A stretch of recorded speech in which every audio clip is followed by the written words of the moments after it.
룻기 4장 13절에서 22절, 구약성경 407쪽입니다.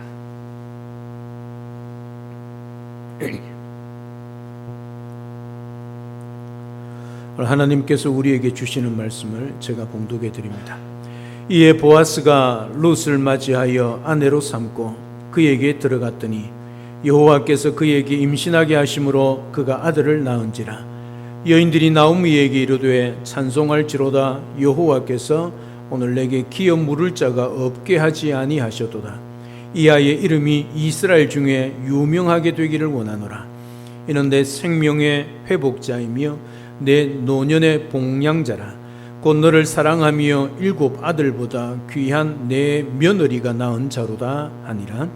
나오미가 아기를 받아 품에 품고 그의 양육자가 되니 그의 이웃 여인들이 그에게 이름을 지어주되 나오미에게 아들이 태어났다 하여 그의 이름을 오벳이라 하였던데 그는 다윗의 아버지인 이새의 아버지였더라. 베레스의 계보는 이러하니라. 베레스는 헤스론을 낳고 헤스론은 람을 낳고 람은 암미나답을 낳았고 암미나답은 나손을 낳았고 나손은 살몬을 낳았고 살몬은 보아스를 낳았고 보아스는 오벳을 낳았고 오벳은 이새를 낳고 이새는 다윗을 낳았더라. 아멘. 오늘 우리는 2023년 마지막 송년주일을 하나님 앞에 드리고 있습니다.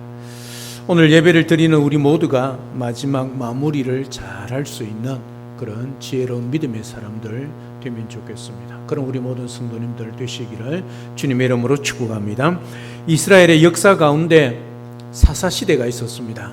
사사기를 중심으로 룻기도 사사시대에 기록된 하나님의 말씀입니다.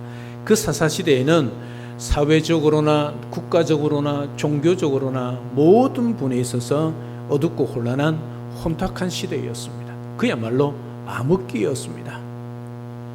왜 사사시대가 그토록 타락하고 암흑기가 되었을까?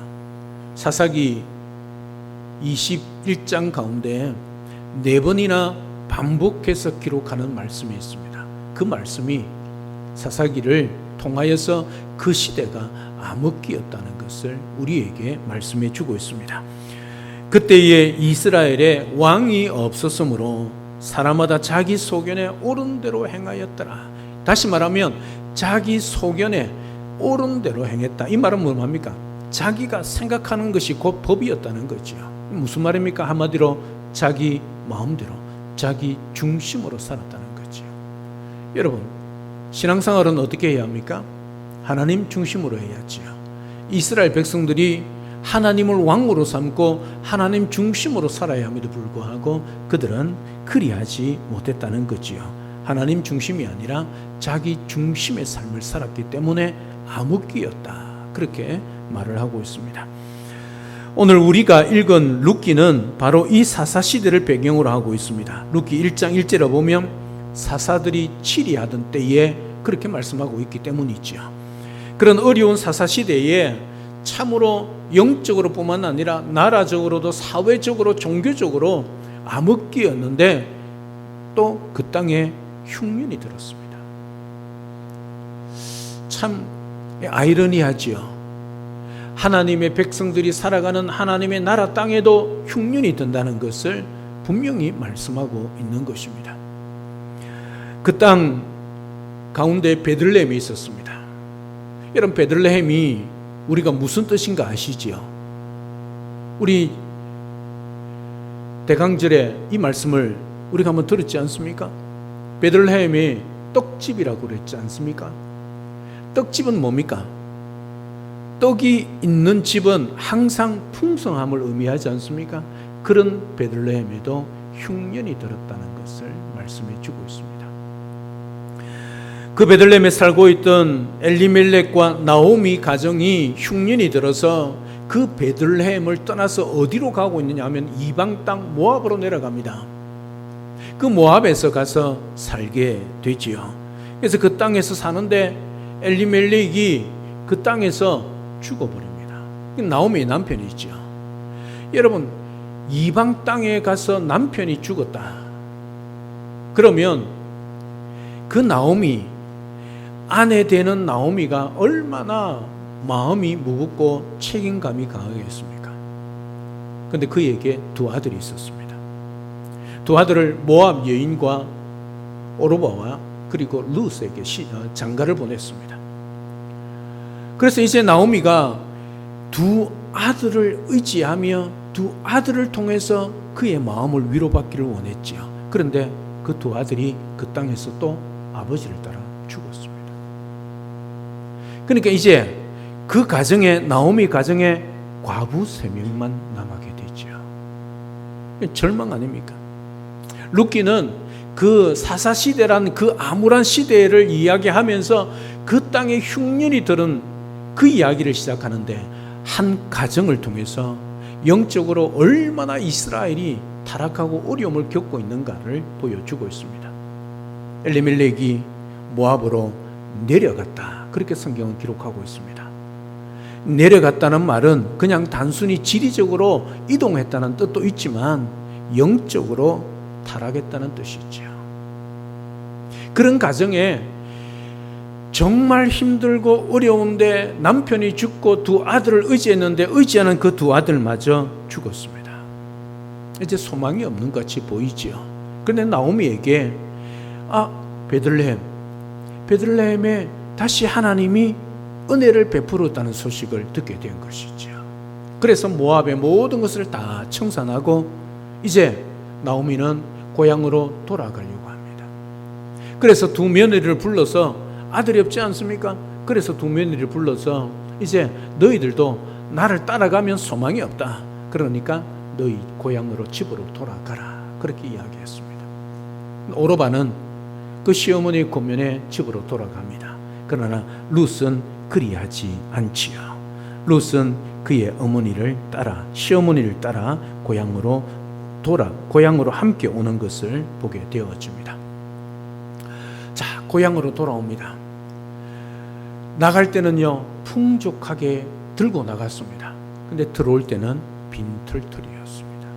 그래서 나오미가, 이스라엘 여인들이, 베들레헴의 여인들이 나오미가 왔다 그 소리를 듣고 나가서 나오미를 환영하면서 나오미야 나오미야 불렀습니다. 나오미가 기쁨이란 뜻이거든요. 그때 나오미가 뭐냐면, 나를 나오미라 부르지 마라. 내가 봐라, 내가 갔을 때는 풍족하게, 나 들어올 때는 완전히 빈털터리로 들어왔다. 아무것도 없다. 그러니 나를 나오미라 부르지 말고 마라, 쓰다, 말하라, 불러라, 그렇게 이야기를 합니다. 여러분, 한 가정이 얼마나 어려움을 겪고 있는가를 보게 되어지지요. 자, 그런데 나오미가 자기 혼자 입에도 풀칠하기 힘든데 혹이 하나 붙었습니다. 누굽니까? 이방 여인. 여러분, 그 당시 율법은요, 모압은 이스라엘 총회에 들어오지 못한다고 모세를 통해서 하나님이 이미 모세를 탁 박아놨습니다. 그러니까 룻이 모압 여인이거든요. 이스라엘 총회, 그러니까 이스라엘 공동체 안에 들어올 수 없는 겁니다. 그러니 나오미가 얼마나 걱정이 되겠습니까? 이제 뭘 먹고 살까 고민되지 않겠습니까? 그런 가운데 룻이 보아스를 만나게 되어집니다. 이 보아스가 나이가 많았습니다. 그럼에도 불구하고 노총각을 살아가고 있었습니다. 이 보아스가 나오미의 친족이었습니다. 친척이었습니다. 룻이 이제 시어머니와 자기가 먹고 살기 위하여 이제 이삭을 주우러 갔는데, 유일한 길은 그거죠. 이삭을 주우러 갔는데 어디로 갔냐면 보아스가 농사 짓고 있는 밭으로 간 거예요. 하나님이 인도하셨겠지요. 거기서 그 보아스를 보게 되는 거지요. 그래서 경상도 사투리로 보아스 무슨 말인지 모르시는 겁죠. 이 충청 사람들은 모르는 겁다, 그죠? 경상 사람 딱 웃잖아요. 보았냐고요. 룻에게 너 보아스를 보았냐는 그 뜻이지, 그죠? 보아스를 보았습니다. 그리고 그 보아스가 저 여인이 누구인지를 알게 되고, 그리고 보아스와 함께 이삭을 줍다가 룻과 함께 결혼을 하게 되는 것입니다. 비밀 결혼이 아니라 10명의 증인 장로들과 온 베들레헴 사람들의 축복 속에 결혼을 하게 되어집니다. 결혼한 후에 곧바로 룻은 임신을 하고 아들을 낳습니다. 오늘 본문 13절에 이렇게 시작합니다. 이에 보아스가 룻을 맞이하여 아내로 삼고 그에게 들어갔더니 여호와께서 그에게 임신하게 하심으로 그가 아들을 낳은지라. 이 13절 한 절 안에 10개월이 흘러갔습니다. 기록은 없지만 참 행복하고 달콤한 10개월이었을 것입니다. 여기서 룻 기자는 여호와께서 룻으로 임신하게 하셨다 이렇게 기록하고 있습니다. 다시 말하면 룻의 태의 문을 하나님이 여셨다는 뜻이지요. 여러분, 결혼한다고 다 아이를 낳는 것도 아니지 않습니까? 하나님이 태의 문을 열어주셔야만이 그 하나님의 주권 아래 생명이 있기 때문에 오늘 보아스도 룻에게 그렇게 분명히 하나님이 말씀하고 있습니다. 임신을 하나님의 사건으로 기록하고 있는 것이지요. 이 한마디 기록을 통해서 보아스와 룻은 하나님의 뜻 가운데 결혼하고 하나님의 계획 가운데 임신하여 아들을 낳았다는 것을 의미합니다. 여러분, 여기 딸이 아니라 아들을 주셨다는 의미도 하나님이 구원 계획 속에 있다는 거지요. 아들을 통해서 대를 이어가기 때문이죠. 자, 룻이 아들을 낳았습니다. 이 소식이 베들레헴 마을에 전해졌습니다. 베들레헴 여인들이 나오미를 찾아가서 축가 인사를 합니다. 사촌이 땅을 사면 배가 아프단 말 있지 않습니까? 그런데도 불구하고 베들레헴 여인들은 나오미가 잘 되는 것을 보고 오히려 기뻐하고 박수를 칩니다. 즐거워합니다. 오늘 보면 14절 15절을 보면 진심으로 나오미를 축복하고 있는 것을 보게 되어집니다. 이후 여인들은 먼저 하나님께 찬송을 드렸습니다. 기업 물을 짝을 예비하여 주신 것에 대한 하나님에 대한 감사지요. 그리고 생명을 주신 이가 하나님이시기 때문에 먼저 하나님을 찬양하는 것이 당연한 것입니다. 그 다음에 아이를 축복했습니다. 그 아이의 이름이 이스라엘 중에 유명하게 되기를 축복했습니다. 그 기원대로 그의 이름이 유명하게 되어 성경에까지 기록되었습니다. 그리고 그 아이가 나오미에게 어떤 의미를 있는지 되새깁니다. 이게 여인들이 한 말입니다. 이 아이는 너희의 생명의 회복자다. 그렇게 이 여인들이 외칩니다. 이 말은 시편 23편에 내 영혼을 소생시키며 라는 말과 같은 뜻입니다. 지금 이 아이가 나오미의 영혼을 소생시키고 있다는 뜻이죠. 그동안 나오미는 인생의 모진 풍파에 시달려 삶의 의욕과 기쁨을 다 잃어버렸습니다. 그래서 기쁨이란 나오미 이름을 부르지 말고 쓰다, 쓴물, 슬프다는 뜻인 말하라 부르가 할 정도였습니다. 그의 영혼이 탈진 상태에 빠져서 절망 가운데 목숨만 유지하다가 드디어 이 아이로 인하여 영혼이 소생되는 기쁨을 얻었습니다. 이 아이로 말미암아 말아, 괴롭다, 쓰다는 뜻이 다시 기쁨, 환희로 회복되었다는 말이지요. 이 아이로 인하여 나오미는 그야말로 자신의 이름의 뜻을 회복하였습니다. 이 상황을 룻 기자는 생명의 회복이라 그렇게 기록하고 있는 것이지요. 그리고 아이를 낳은 룻은 며느리를 7 아들보다 귀한 며느리라고 칭찬했습니다. 이 7 아들이란 것은 완전수지요. 이 땅에서 부모가 얻을 수 있는 최고의 복을 이야기합니다. 베들레헴 여인들은 의례적인 축가 인사를 하는 것 같지만 그 축복의 내용은 성령의 감동을 전하는 계시적인 의미를 담고 있는 것이죠. 그들의 축복대로 과연 룻은 7 아들보다 귀한 여인이 되었습니다. 다시 말하면 축복의 통로가 되었다는 사실이죠. 우선 룻은 나오미에게 복덩어리였습니다. 나오미는 룻으로 말미암아 생명이 회복되었다 그렇게 말하고 있죠. 그래서 룻은 나오미 노년의 봉양자가 되었습니다. 7 아들보다 귀한 며느리가 되었습니다. 둘째는 룻은 남편 보아스에게 복덩어리였습니다. 보아스는 룻과 함께 구속 족보, 메시아 족보를 이어가게 되었습니다. 그래서 마태복음에도 보아스의 이름이 기록되어 있습니다. 유명한 가문으로 거듭났습니다. 룻이 다윗 왕의 증조모 보아스가 다윗의 증조부가 되었다는 사실이죠. 셋째, 룻은 베들레헴 마을을 복되게 만든 복덩어리였습니다. 무명의 마을이 룻이 낳은 아들과 함께 다윗 왕의 고향 메시아가 태어나는 마을이 되었기 때문이죠. 온 인류의 복덩어리, 그리고 이스라엘 민족의 복덩어리가 되었습니다. 모든 이방 족속의 복덩어리 룻을 통해 인류를 구원한 메시아가 탄생하는, 그래서 룻기를 기록하는 목적은 단 하나입니다. 보아스를 기록하고자 하는 것도 아니고 룻을 기록하고자 하는 것도 아니고 오벳도 아닙니다. 누굽니까? 다윗입니다. 왕이 필요하다. 그러면 그 왕이 누구냐? 다윗이란 것을 이야기하고 있다는 것이죠. 사사시대에 이스라엘에 왕이 없었다. 그래서 타락했다. 그래서 암흑기였다. 그 왕이 누구냐? 룻기가 가르쳐주고 있는 것이지요. 그 왕이 다윗이라는 것이지요. 여러분 놀랍지 않습니까? 이 룻이 다윗 왕의 증조모가 되어서 이스라엘 역사에 믿음의 대를 이어갈 뿐만 아니라 구원 역사를 이어가는 것이지요. 그래서 오늘 제목처럼 하나님의 영광의 계보를 이어가고 있는 것이 룻이었습니다. 여러분, 룻이 어떤 여인인지 말씀을 드렸습니다. 이방 여인입니다. 모압 여인입니다.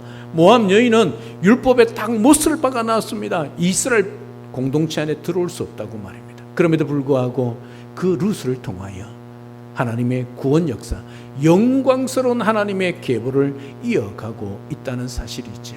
놀랍지 않습니까? 우리 같으면 위대한 사람, 왕가, 귀족, 때로는 능력 있는 사람, 부자, 지혜로운 사람, 박사 같은 사람을 이 하나님의 영광의 계보를 이어가게 할 것 같은데 하나님은 그리하지 않고 있다는 것을 말씀해 주고 있습니다. 오늘 송년주일 예배를 드리는 우리 모두가 다 하나님의 나라와 주님의 몸된 교회, 그리고 여러분의 가정과 직장과 사업토와 이 땅과 열방의 복덩이가 되어야 할 것입니다. 여러분, 잘났기 때문이 아닙니다. 하나님이 우리와 함께 하시고 우리 인생을 붙드시고 우리가 그 하나님 품에 안겨 그 하나님의 은혜 안에 거하기만 하면, 그 주님과 동행하기만 하면 하나님은 얼마든지 우리 인생을 역전시키시고 하나님의 영광의 계보를 이어가게 하신다는 것, 저와 여러분들 통해서 이 세상의 복덩어리로 삼으신다는 것을 기억하시고 그 믿음으로 복덩어리로서 축복의 통로의 삶을 살아가는 우리 모두가 될 수 있기를 주님의 이름으로 축복합니다. 이 사실을 깨달은 나오미는 룻이 낳은 아이를 품에 안고 감격합니다. 16절에 보면 나오미가 아기를 받아 품에 품고 그의 양육자가 되었다, 그렇게 기록합니다. 나오미에게 이 아이는 보아스의 아들이 아니지요. 자기 아들 말론의 아들입니다. 자기 남편 엘리멜렉의 유산을 물려받을 아들이란 말이지요. 보아스에게는 권리가 없습니다. 비록 보아스의 씨지만 이 보아스는 권리를 주장할 수 없는 아들이 바로 오벳입니다. 그 권리는 나오미에게 있습니다. 그래서 오늘 본문은 나오미가 그의 양육자가 되었다, 그렇게 기록을 하고 있는 겁니다. 한 가지 흥미로운 것은 그 아기의 이름을 나오미가 짓지 않고 있습니다. 참 재밌지 않습니까? 이웃 여인들이 짓고 있습니다. 여러분 17절을 보십시오. 그의 이웃 여인들이 그에게 이름을 지어주되 나오미에게 아들이 태어났다 하여 그의 이름을 오벳이라 하였는데 그는 다윗의 아버지인 이새의 아버지였더라, 그렇게 기록하고 있습니다.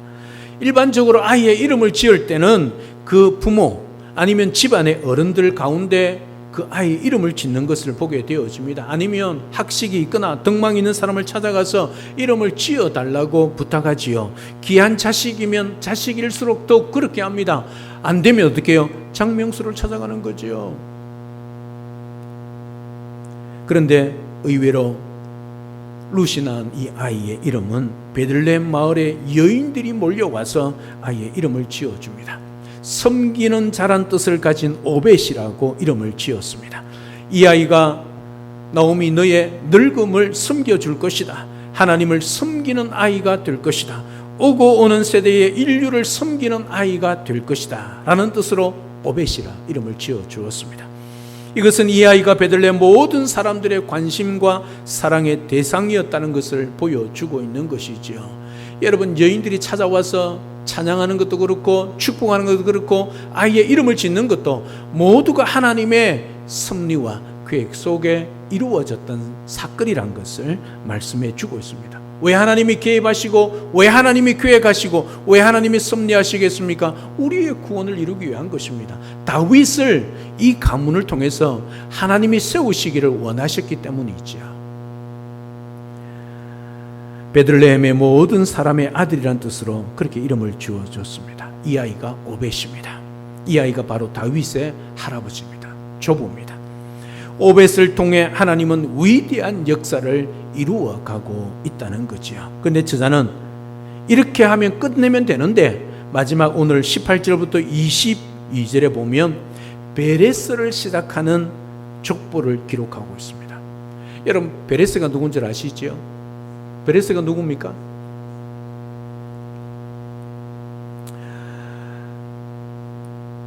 며느리 다말이 시아버지 유다와 동침하여 낳았던 아들이 베레스입니다. 베렸지요. 그런데 하나님은 이 베레스를 통해서 구원 역사를 이루어가고 있다는 사실이지요. 놀랍지 않습니까? 여러분 세상 사람도 그리 하지 않지요. 누가 며느리와 시아버지가 동침합니까? 성경은 그대로 고스란히 기록하고 있습니다. 그 부끄러운 역사를 기록하고 있습니다. 왜 그렇게 기록하고 있겠습니까? 잘난 사람들의 족보라면 저와 여러분들의 이름이 들어가기 힘들겠지요. 그렇지 않습니까? 그런데 이런 허물이 있고 이런 부족함이 많은 사람들이 우리 주님의 족보에 이름이 올라가고 있다는 것은 저와 여러분들에게도 귀한 거지요. 그래서 저와 여러분들이 이 자리에 앉아 있다는 사실 아니겠습니까? 오늘 그 족보를 살펴보면 족보 안에는 각 절마다 한 절 한 절마다 두 사람씩 모두 10명의 이름이 언급되고 있습니다. 그 중에 특히 우리의 눈길을 끄는 대목이 21절입니다. 살몬은 보아스를 낳고 보아스는 오벳을 낳았다. 그렇게 말합니다. 지금까지 룻기는 보아스가 룻의 친족 구원자인 고일이 되어 많은 헌신과 희생을 해 주었다. 그렇게 기록하고 있습니다. 그런데 보십시오. 족보상으로는 룻이 낳은 아들 오벳이 보아스의 뒤를 이어가는 아들로 언급되고 있다는 사실이죠. 다시 말하면 룻은 나오미의 가문을 회복했을 뿐만 아니라 보아스의 가문도 회복했다는 말이지요. 룻은 보아스 가문을 축복의 통로를 만들었다는 말입니다. 보아스가 룻을 통해 손해보고 희생한 줄 알았는데 그것이 결국 자신을 통해 이루어가는 하나님의 구원 역사를 회복하는 일이 되었다는 것을 알게 되는 거지요. 희생과 헌신과 섬김이 손해같이 보였지만 축복으로 돌아왔다는 뜻이지요. 또 한 가지 21절은 룻기의 주인공 보아스의 아버지가 누구인지를 알려줍니다. 보아스의 아버지가 누굽니까? 살몬입니다. 살몬은 누굽니까? 이스라엘 백성들이 가나안 정복하는 과정 속에 두 정탐꾼을 여호수아가 보냅니다. 그 두 정탐꾼 중에 한 사람이 바로 살몬입니다. 마태복음 1장 5절에 의하면 살몬은 라합에게서 보아스를 낳고 라고 되어 있습니다. 다시 말하면 보아스의 아버지는 살몬이요 보아스의 어머니는 라합입니다. 여러분 라합이 누굽니까? 여리고의 기생이지요. 여러분 이방 땅의 기생입니다. 보아스의 어머니가 누구냐면 바로 라합이었다는 것을 성경이 우리에게 말씀해 주고 있습니다. 살몬이 라합과 결혼한 것을 보면 살몬은 여리고성을 정탐하러 갔던 두 사람 중 한 사람이었음을 알 수 있습니다. 그런데 성경은 이 여인 라합이 이방 여인 여리고성 기생이었다는 사실을 전혀 숨기지 않고 오히려 자랑스럽지 그렇게 기록하고 있는 것이지요. 여러분 히브리서 11장 31절에는 라합이 믿음의 사람이었다 그렇게 평가하고 있습니다. 그가 그걸 선택한 것이 믿음이었다는 것을 말씀하고 있습니다. 룻기의 족보는 하나님의 구원의 폭이 얼마나 엄청난 것인가를 우리에게 보여주고 있습니다. 여러분 보아스가 룻을 그렇게 쉽게 받아들일 수 있었던 것은 자기 아버지가 어머니를 그렇게 받아들였다는 것을 보았다는 것이지요. 그러니 만약에 정통적인 유대인 집안이었다면 보아스가요 룻을 쳐다보지도 않았을 겁니다. 이런 하나님의 구원 계획이 얼마나 놀랍고 큰가를 보게 되어집니다. 하나님은 이스라엘의 유대인의 하나님이십니다. 예, 맞습니다. 그럼에도 불구하고 하나님은 그 유대인들을 통하여 이방 열방까지도 구원하시겠다는 하나님의 구원 계획이 이 룻을 통하여 이루어지고 있다는 것을 보게 되어집니다. 이방 여인 다말이 시아버지의 관계 속에서 얻은 아들 베레스를 구원 역사의 중심에 세웁니다.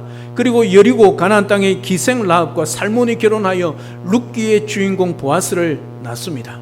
보아스는 이방 모압 여인 룻과 결혼하여 다윗 왕의 증조부가 됩니다.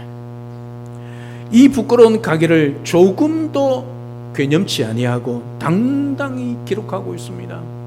우리 같으면 부끄러운 역사 빼고 싶은데 하나님은 그대로 기록하고 있다는 것이지요. 다른 거 없습니다. 그런 연약한 인간들을 통해서도 하나님의 구원 역사는 얼마든지 이루어져 가고 또 이루어질 수 있다는 것을 우리에게 보여주고 있는 거지요. 다시 말하면 하나님 앞에서 하나님의 나라와 하나님의 영광의 계보를 잇는 데는 잘난 사람, 똑똑한 사람, 권력자, 그리고 왕족, 귀족만이 아니라 이름 없이 빚도 없는 무명의 사람들도 얼마든지 하나님의 나라를 위하여 쓰임받을 수 있다는 것을 우리에게 말씀해 주고 있습니다. 그래서 서울의 큰 대형 교회 성도들뿐만 아니라 이 시골에 있지만 우리 영동중앙교회 우리 모든 성도들도 얼마든지 하나님의 나라와 하나님의 영광을 위하여 그 하나님의 영광의 계보를 잇는데 얼마든지 쓰임받을 수 있다는 거지요. 왜요? 하나님은 우리를 통하여서 일하시고 우리를 변화시키셔서 얼마든지 능력의 사람으로 만들어낼 수 있기 때문이지요. 그래서 우리에게 소망이 있는 겁니다. 그래서 우리가 은혜를 누리고 있는 것이지요. 사랑 여러분, 나 같은 부족한 사람이 어떻게 하나님의 영광의 계보를 이어갈 수 있을까? 허물 많고 부족한 내가, 가방끈도 짧은 내가 어떻게 하나님의 나라를 위하여 숨길 수 있을까? 걱정하지 마십시오. 그런 저와 여러분들을 하나님은 너무너무 잘 알고 계십니다. 그럼에도 불구하고 하나님은 하나님의 자녀로 부르셨습니다. 하나님의 자녀로 부르셨다는 것은 하나님의 나라와 하나님의 영광과 하나님의 거룩한 영광의 계보를 이어가는 그 일에 우리 이름도 사용하시겠다는 뜻이지요. 여러분 기억하십시오. 나 같은 사람 어떻게 하나님의 나라를 위하여 쓰임받을 수 있을까? 고민하지 마십시오. 룻의 이야기가, 나오미의 이야기가, 이 라합의 이야기가, 다말의 이야기가 오늘 저와 여러분들의 이야기입니다. 하나님은 얼마든지 사람을 바꾸시고 역사를 바꾸시고 시대를 바꾸어 놓으시는 그 일들을 저와 여러분들을 통해서 얼마든지 이루어 갈 수 있다는 것을 말씀하고 있는 것이죠. 그래서 우리가 할 일은 무엇이겠습니까?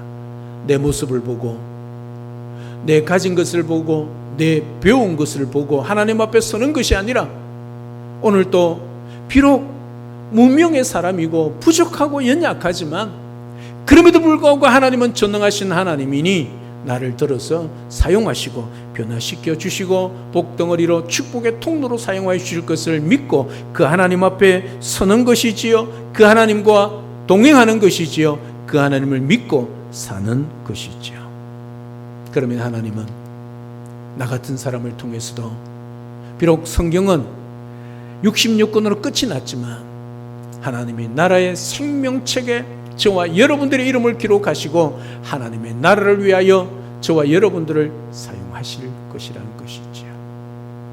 따라서 우리는 하나님을 믿고 예수를 믿고 있기에 하나님의 축복의 통로고, 지난주에 말씀드린 것처럼 저와 여러분들이 축복의 통로일 뿐만 아니라 복덩어리라는 사실을 잊지 마셔야 합니다.